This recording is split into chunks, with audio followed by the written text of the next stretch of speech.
because you never know where, those opportunities or Wow. just saying, like I met you at an event that I went to here in Houston. Yeah. You never know where that's going to lead. So you have to Exactly. leave that open. You gotta get out there and socialize and all of those things.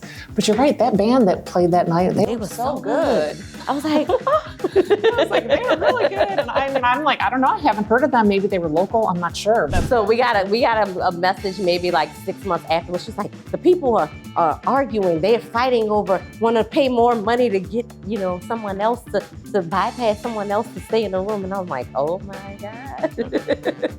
I don't even know the name of the dance, but it's kind of like the thing where you grab your ankle and do like this.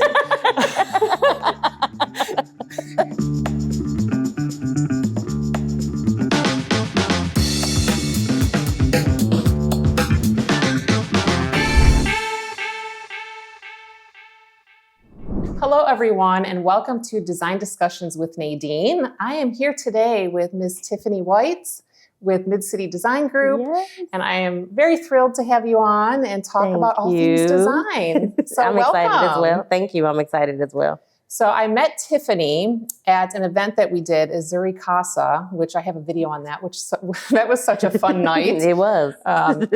You so graciously answered all of my random design questions.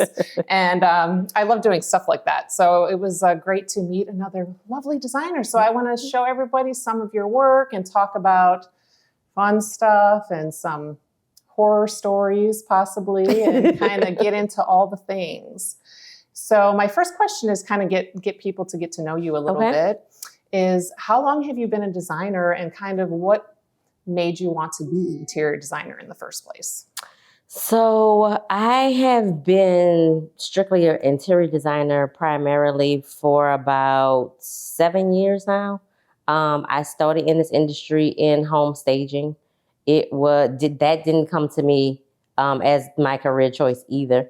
I actually put my house up for sale, and that realtor was amazed by the amount of offers we got on the first day. So she encouraged me to take that route. I did that for about 4 years before my creativity took over, and I wanted to, be able to do a little bit more, to be able to show the ideas and thoughts that I had that couldn't be implemented with the minimalist design that goes into staging.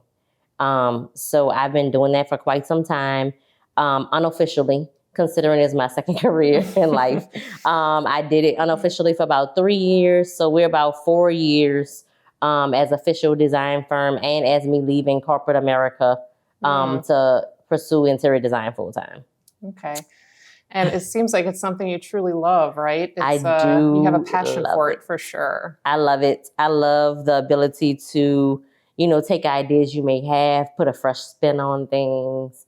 Always to be able, the light that you see in the client's eye when they walk into a space, after it's finished, and you can show like, this is where we came from and this is where we got to, is amazing. So I love providing that, being able to gift that to someone. So that would be your favorite part? Yes. Is that your favorite part of the whole Definitely. process? I mean, don't get me wrong. I love spending their money and all those other things that comes along with it, being able to see new products, the changes in the industry, the move into technology and more sustainable materials. So it's constantly changing. So you always are able to, find something new that excites you within the design industry. And it's hard to keep up with too. Interior design is one of those things because it does change so much. You really have to stay on top of what's happening, right? Definitely. It's not like one of those things that doesn't change so often.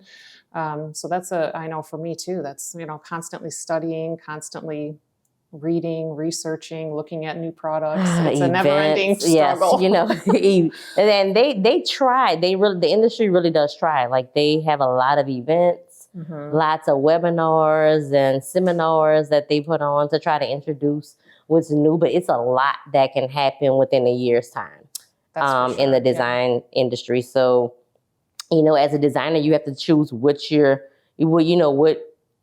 revenues or avenues you're going to take to say, hey, this is something I'm interested in. I want to see how I can incorporate in my design without becoming overwhelmed with all of the new changes that come about. All of the things.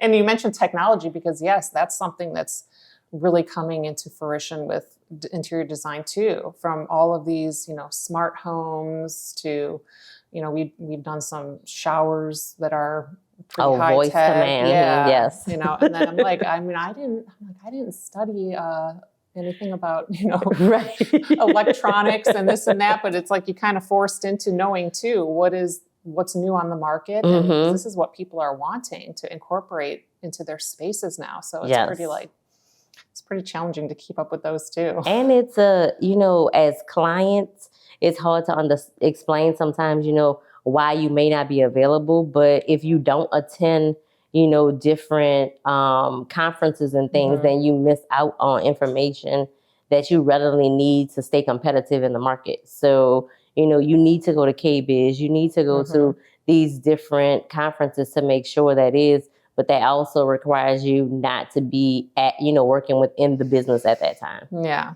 So speaking of that, let's talk about High Point Market. Yes. We just both came back from that, and that was lovely. Of course, very exhausting as usual, but how was your time there? It was great. We always have a good time at market. We have our vendors that we go to consistently that we utilize on a regular basis. So it's always great to see our, rep because a lot of reps are not located here in Houston. Right. So, they may be in Austin or somewhere else. So it's great to see your rep that you're constantly emailing with, on the phone with, but you don't get face paper. finally. Exactly. Yeah. So that's fun at market, but you also get to find, tons of new vendors and, new items, and get to see what's available there, what may be coming. Because a lot of those items you see at market, some of them you can purchase there, some of them, like the rug vendor we love, it won't be available until January, but they have it on display so you can see what the, offerings are. So that's always something we're seeking when we go there, try to make new relationships, meet new people. Of course, there's always, I call it a social aspect to market, so, and they do a good job of it with the happy hours and the concerts. Yeah, and all the parties that happen at night. I always say, I think most people come here for the party more than what they're we had a supposed to be great there for. time Friday night. It was like, whoever that band was, we had a blast. We were there too, and it was so funny because I was like, I wonder if I'm going to run into Tiffany, because I know you mentioned you were going, and I'm like, but there's so many people. It's so hard. People. It's so many people. I had a mentor with me, and I met maybe at least about 100 people that I had never met, never knew or had never seen at market. So it's definitely, you have to be open. That's something like, you can't be laser focused to say, I have to do X, Y, and Z, and that's it. You have to leave time to make those connections, meet new people, because you never know where, those opportunities, or just saying, like I met you at an event that I went to here in Houston. Yeah. You never know where that's going to lead. So Exactly. You have to leave that open. You got to get out there and socialize and all of those things. But you're right, that band that played that night, they were so good. I was like, they were really good. And I'm like, I don't know, I haven't heard of them. Maybe they were local. I'm not sure, but maybe they were local. I don't know, but they did an amazing job. Market is doing it to keep people entertained, and after those long hours of walking. I know, you got to have something to let loose at night, right? Now, move along to some of your projects that we can highlight here. The first one I want to talk about is this birthing suites that you mentioned. This is amazing. So thank you. Go a little bit into detail about that. If you can mention where that was, and what's the idea behind it? So those suites are actually here in Houston. They're at the Women's Hospital of Texas. We were brought in because they wanted to create a space that, would allow a mom and their family to not feel like they were in the more sterile environments, after having a baby. It's a stressful, time for most women, whether or not it's their first, second, third, it's just the stress that is done on your body. Just with a new baby, if you do have one, because now your mind is like, oh, this is my baby, but what's going on with this, with my other baby? So they wanted it to be a place that, reminded them of being more like in a hotel than it would be, say, in a hospital. So that's what we took and ran with. And it was different trying to find selections and materials that fits with the codes of a hospital, but are not, that typical off-white color you see, or your typical hospital bed, even things of those nature. It was difficult finding one that wasn't your typical, heavy plastic. The one we use in there are metal and woods, but they have to be surfaces that can be wiped down. You don't know what the bodily fluid, there's so many different things that go into hospitals that we learned. The materials we were able to use, the tiling, whether or not they could have grout in certain places. It was a lot of learning, a huge learning curve. But they came out beautifully. There are 8 at that property. And it is beautiful, and it's very cozy. The colors are very calming. So I'm sure there was something to that too, to make sure that it was a calming space. Oh yes, we did lots of research. We actually went in and asked some of the people that were there, to get input about what they would want in the space. Even the sleepers there are different from most sleepers, where you just put it out a little bit and the pillow goes down. It actually folds out to an actual bed. So dad or whoever's there can be comfortable and potentially, get some sleep, or be able, to really sleep. We put a desk there in case mom needs or dad needs to, address some emails, or, whoever's their partner is there and they want to be there to support, but they also still need to work. We're in that realm now, that work from home. I can work from the hospital type thing. So it was, and even into we did the bathrooms as well. And that was a little bit more difficult because, they caution you on to what can happen in the bathroom. You're like, oh my God, how do I select anything that's gonna sustain, long term? But we were able to do it and make it look very, nice. And it opened the door too, I think, for some of the vendors to realize that this is an untapped market that they could potentially make money in if they had more offerings in that area. I can imagine, because it also, like you said, it's a learning curve to try to learn what is required in hospitals, what you can have, cannot have. And probably the vendors might not even know that too. And they may know that they have this great product, but don't necessarily know that there's, like you said, there's a huge market that they can advertise to get themselves out there to other places that would need it. Because looking at these photos, I love it. I'm like, I wish there was something like that when I had my kids. But that was 12, 14 years ago. So most houses, things have changed now too. I think the birthing thing has really changed in that time frame.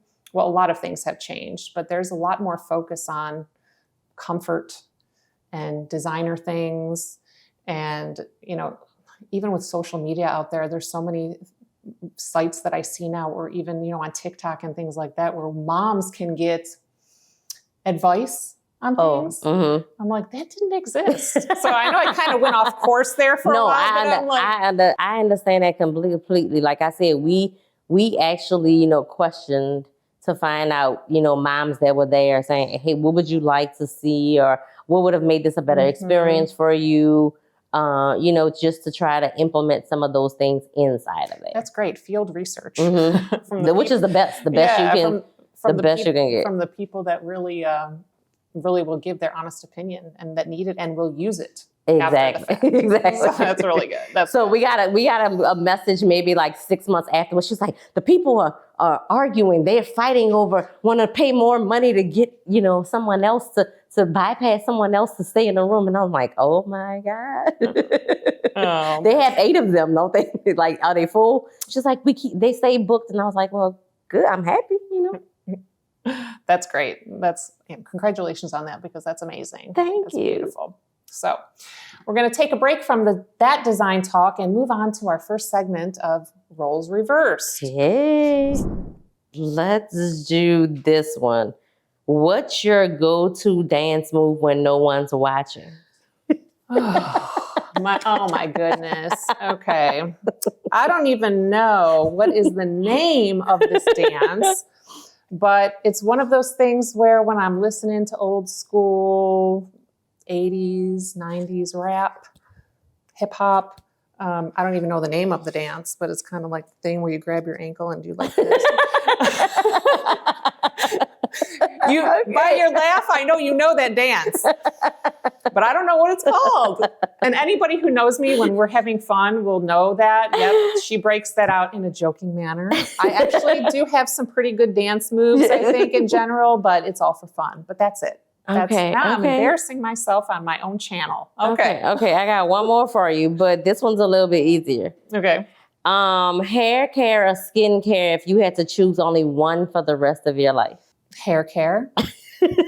I am pretty... I would agree. I'm pretty crazy about my hair. I think sometimes it, again, makes my husband a little crazy, but as a man, he doesn't understand the process. They don't understand. Of how I accomplish this soft, nice hair. Plus I have a natural, like, not even curl. I have a natural like wave to my hair and it's more dry. So I'm like, I have to have all of the special shampoos, conditioners, deep conditioners, olive oil treatments, leave-in stuff.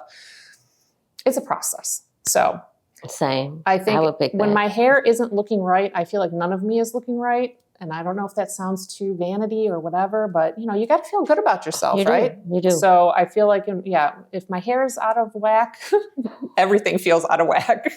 Good answer, because I feel too with skincare, there's so many natural regimens you can choose besides items you would have to purchase. I agree. But with hair, I would. I think skincare helps people, but I think the skin thing also is a lot of genetics. As far as whether you're going to get the wrinkles or the the oils or the dry skin. So you're right. There's a lot of natural things that can be used there. So, well, that's good. You didn't put me on the spot too much. That was good. Those were fun questions. I like it. Okay, so let's highlight another project. Okay. Before we move on to the next segment. So we'll have a little more serious and then fun. But whatever other project you would like to talk about that may have been another special one or something that maybe something that was more outside the box for you. I know this birthing suites probably was outside of the box for you too, but maybe we can talk about another one that kind of is, maybe it was a little bit of a challenge for you too. Let's talk about one of those if you have anything offhand. So, well, there's probably like two of them. So we actually have one project that we are actually still in the process of doing. We started down this road in 2021. Wow. So that can tell you how where we've gotten to. But they have actually just started construction. We're at the first floor framing, which, by God, I'm just so excited about because, people like, this is the update you have to share. And like, this is amazing for me from where I've come from. But it's for a professional football player, and it's they started off wanting it to be their forever home in Alvin, Texas, but unfortunately, we could not get financing because they don't have the comps there for what they wanted to build. So they're slowly growing, like it'll get there. But what he's decided to do in lieu of that, I mean, it's a ton of land. It's like 33 acres of land, right? So eventually he'll be able to build that house on that land, at some point. But I think it was going to be, the estimate was a little bit over like $10 million. They don't have that market. It's not even close.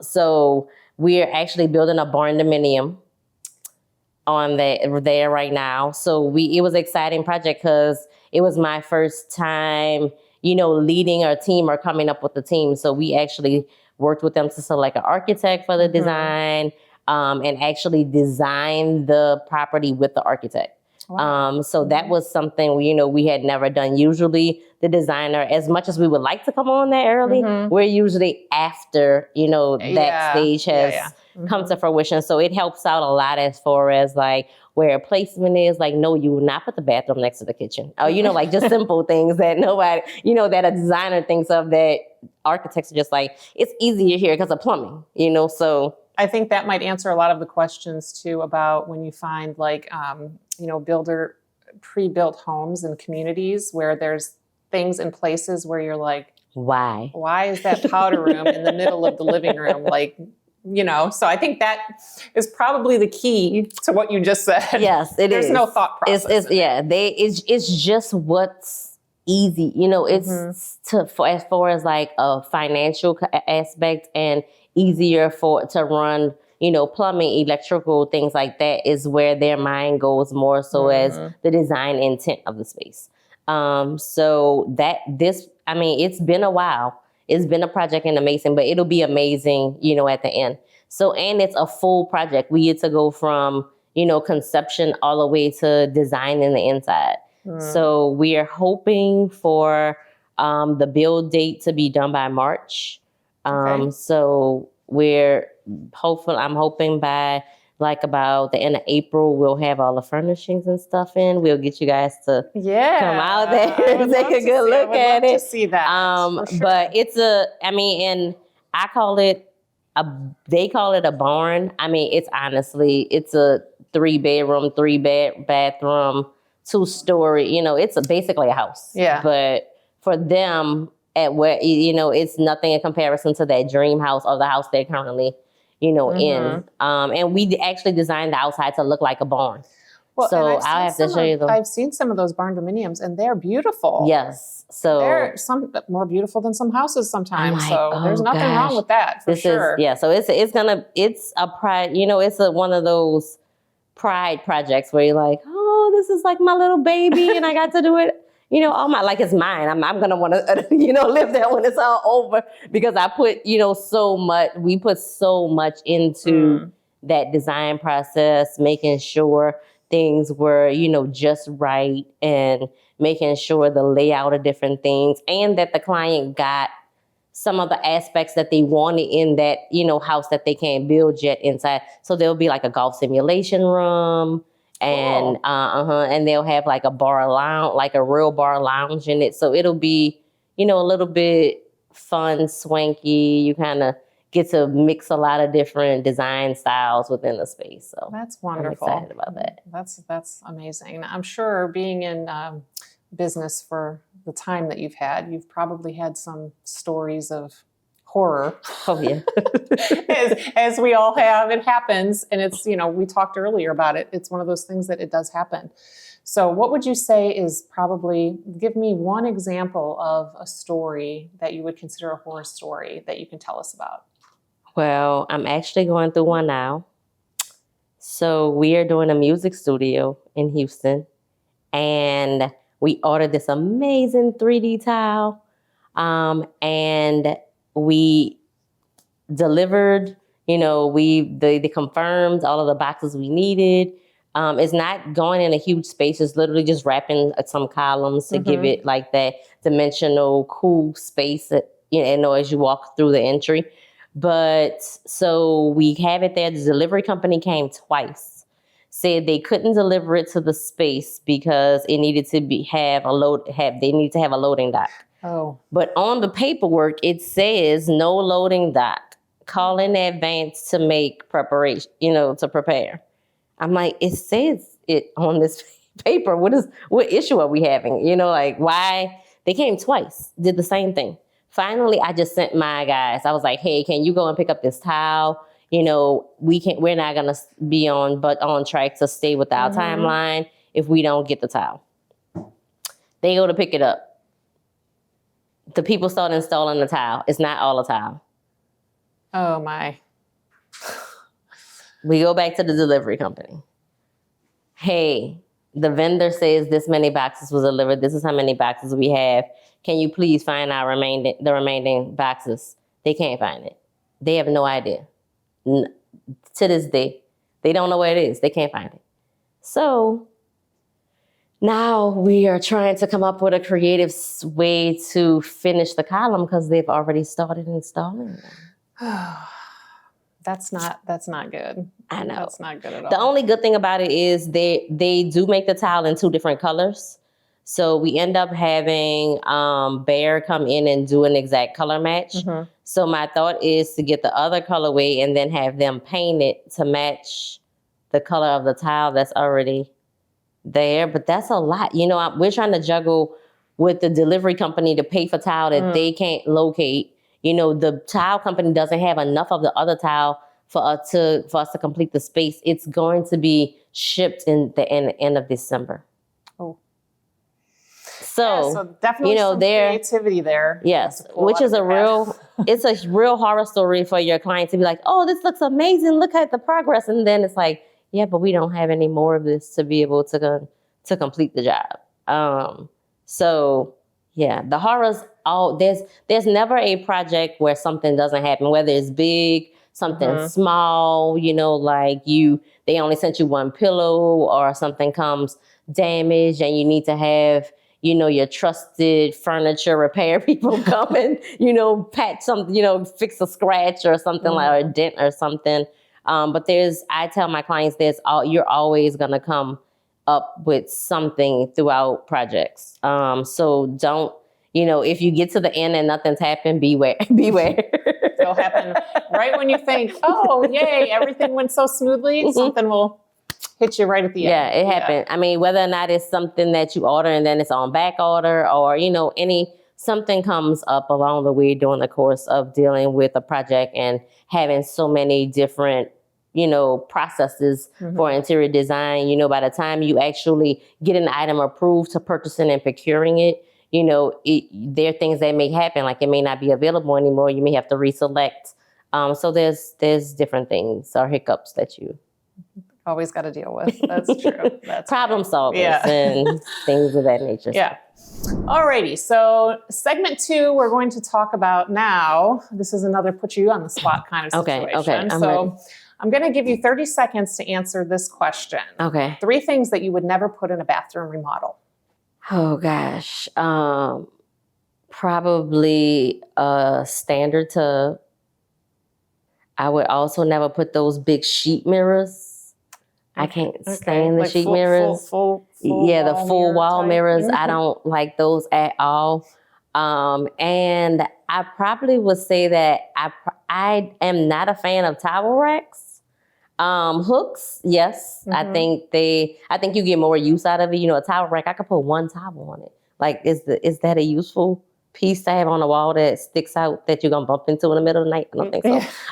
So it will probably be a hook instead of a towel rack. And yeah, the number one thing would definitely be the sheet mirror. I'm not putting the sheet mirror. Yeah, a lot of people are taking those builder grade mirrors down these days. And even with the standard tubs, I feel like we have to, these days, especially with the way the housing market is, we have to prepare that people are going to be in their houses a little bit longer. So it would either be like a walk-in or a mud set, something where, you know, down the line, just like a shower with a bench or something for them to be able to sit, but definitely something that's not going to be, you know, permanently there once. Plus, I mean, my sister's like, we need a tub. My little niece has been taking showers since 2. She doesn't want to be in it. She doesn't want to be in the tub. She wants the water to hit her and play on it and act like she's like underneath some type of little, you know, splash pad or something like that. So I'm like, well, I guess you didn't really need that tub after all.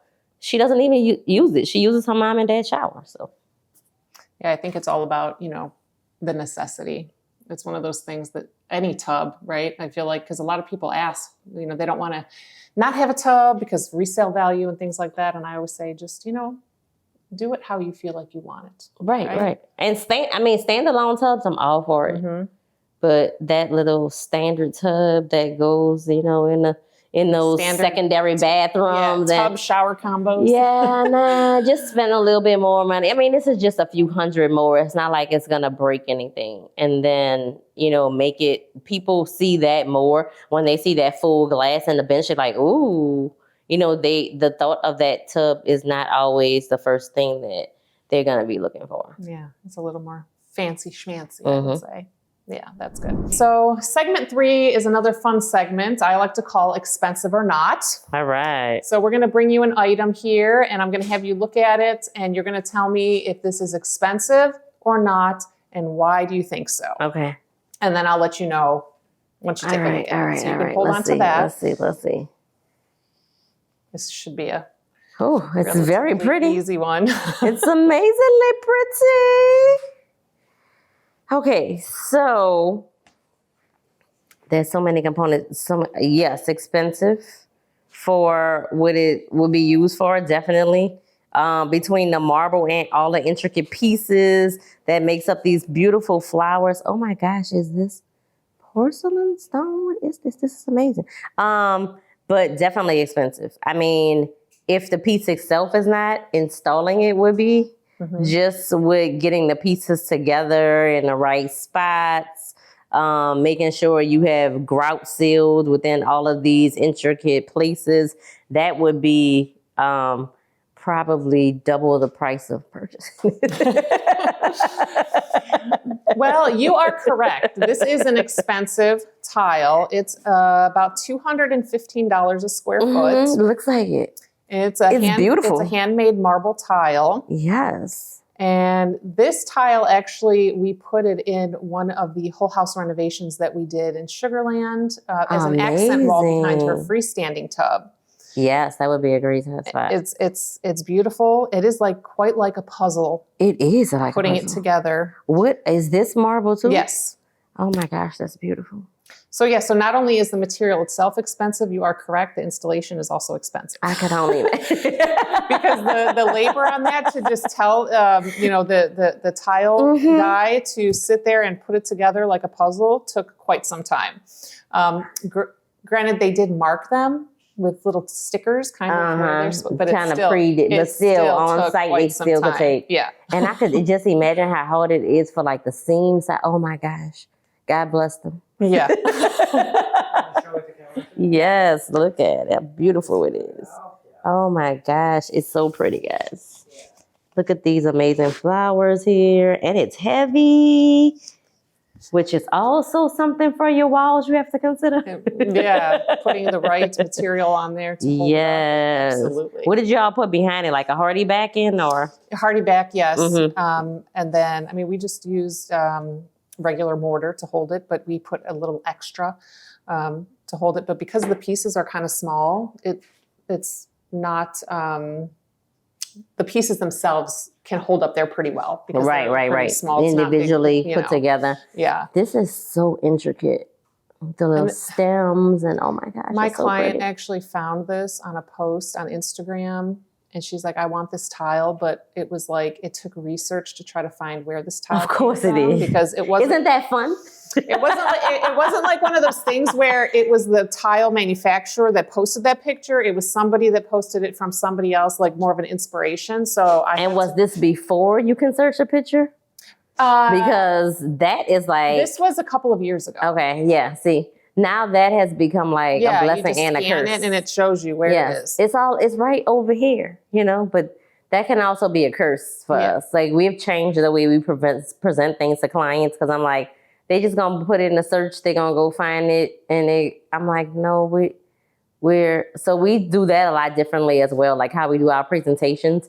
We either do them in person now, which is crazy, or we actually even with like our mood boards, like we sort of layer it. I mean, which takes a little bit more work than just doing, like having your preset mood boards, but it's just so hard to be shopped on every single thing. So yeah, it's a challenge sometimes for sure. Absolutely. You definitely have to have clients that really, are on board and trust you and things like that. So. And the majority of the time, most of them do, right? Because they hire you for a reason. They hire you or whoever it is because they like your style, whether it be, they found you on social media or they were a referral or, so generally I find that most people are, that way. They're willing to work with you if there's problems. They're generally patient.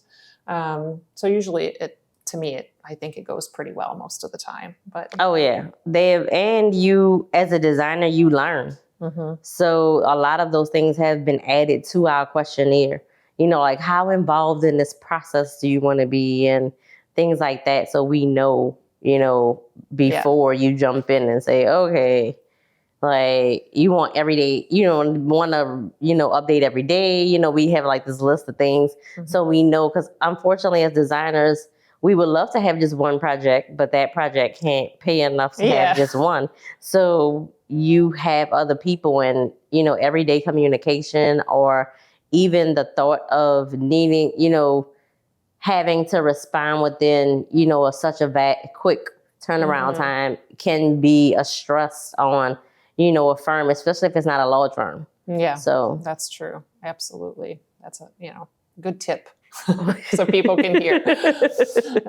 Speaking of tips, I want to, for you as a designer and with the experience that you have, what would you say would be your advice that you can give to new designers just coming up to make their, you know, of course, with any new business or any new career, there's challenges, right? But I always like to ask, like, what would you, because you've been through it, what advice would you give to infiltrate them into this life and this community easier, and, you know, help them kind of to grow, or, you know, get over the humps that come along with starting a new interior design business? What kind of advice would you give there? Oh gosh. Okay, so the biggest thing in all of it is confidence. So you have to be confident in, I mean, not that, you know, I'm a little bit jittery or nervous, because I think that once that jittery and nervousness goes away, then you've sort of lost the passion for that. Because that little jittery and nervousness is because you want to make sure you're putting your best foot forward. So when I mean confident in your style, what you have to offer, you know, those things down that road. And it's not a cockiness, it's just being confident in who you are, what's your design style, you know, what you bring to the table, because we're all unique in the design community. So it can't be you looking at other people's work and say, I really like this, I want to make this. It has to be, you know, you being confident and bold enough to come up with those things and stand in that space. And then one of the other things I can recommend wholeheartedly is figure out the process. Before you take on a client, before you do any of those things, yeah, you could take on small projects that may be like one roomers or something like that. But before you take on a big project, the process has to be in place, because that is what keeps everything else, you know, above board. And it makes you not break down or get to that burnout, you know, that so many new designers get to, and they're like, I don't want to do this, I'm just going to be a VA, you know, or something like that, because they don't have those processes in place yet. It took me a long time to get there. I spent lots of money trying to like find ways to help me. So it would be do the processes, join the communities, Facebook communities, meet people at markets, see what type of communities they're a part of. There's so much information out there, and so many, you know, people that are open about their experiences and things like that are always helpful. In this business, you always have to be willing and open to learn, right? It's not something where you even feel like I don't even feel like I'm that seasoned or, you know, whatever, but I'm always open to learn as much as I can, or learn something new or new ideas, or get impact reviews, or any type of advice from anybody that they may have, you know, going forward. I can say that I took Sandra Funk's course, and that changed everything for me, because I was like, oh gosh, thank you. But I mean, it was from giving me insight of like her process, and then me being able to mold that into a process that works best for Midcity. Is basically what, you know, how I used it, but it changed everything for me completely. So the other thing is, if you spend money doing it that way, make sure you take the time to implement it, because you can't spend the money and don't implement it. And then you're like, well, you know, this isn't really working for me, because a lot of the times, no matter what you spend it on, if you actually implement, it'll create some type of impact and, you know, good change for your company. But don't reinvent the wheel. Take it from the people who has it there and tweak it to, you know, what is best for you and your company, for sure. Oh no, that's great. That's great advice, and that's amazing. And I think the point that you made about comparing yourself to other designers, that's something that's very easy to do, right? Especially very seasoned designers that have a certain style or way, newer ones kind of coming in, looking at them as like, wow, they're wonderful, they're great and so successful, I want to be there. And new ones can get there, but having your own style is definitely beneficial because every client is different, right? Every client is looking for some specific type of style. So somebody that might want to hire you, you're a better fit for maybe than what the style I would provide. And that's great that everybody can find their own niche and work that way. And on that note, what would you say is your biggest design style? What do you like to focus on the most as far as that design style? What is your niche? Let's put it that way. I would say that it's probably like modern eclectic. I really like the straight lines. I always think a space, can benefit from some form of black, even if it's something minimal. Just as like that grounding point of saying, now you can see the other colors that are in this space. Because white, I feel like, is given, right? But if you put something black there, then the other colors or items you use in that space are comparative. But as far as, I think that's about it. I love modern styles. I love, the lines, the curves, the of where, where that fits in at. I love the new technologies. I love to do things like the trace ceilings with like the red, blue, green lights where people, can have that and change their moods. So it's more like that, but it's also very eclectic because that's the background that I come from. Yeah. Being from New Orleans, everything, there's art all over the place. There's a mix between that old and new. There's, different times, like time periods. And as far as when you think of like the textures, the materials, even like my favorite apartment ever had like a brick wall. And then it was like, more of a statement wall that was on the other side. So make the blend of that more modern and then those eclectic feels where you could mix the old with the new. You can mix the, bold with the, more muted. That's really where I like to fit and thrive in. That's your specialty. That makes sense too. I like the New Orleans piece. And I know I don't say New Orleans like you New Orleans say it. New Orleans. I don't say it the right way, so forgive me on that one. I know how Ohioans, so we don't say it the right way. So sorry about that. No, it's fine. But yeah, that's wonderful. I think you do beautiful work, and I thank you so much for coming to the podcast. Thank you for having me. And I hope you had fun. I did. I had a blast. That's the idea, is to throw some fun stuff in there and have a nice little chat. So thanks for coming. Thank you for having me very much.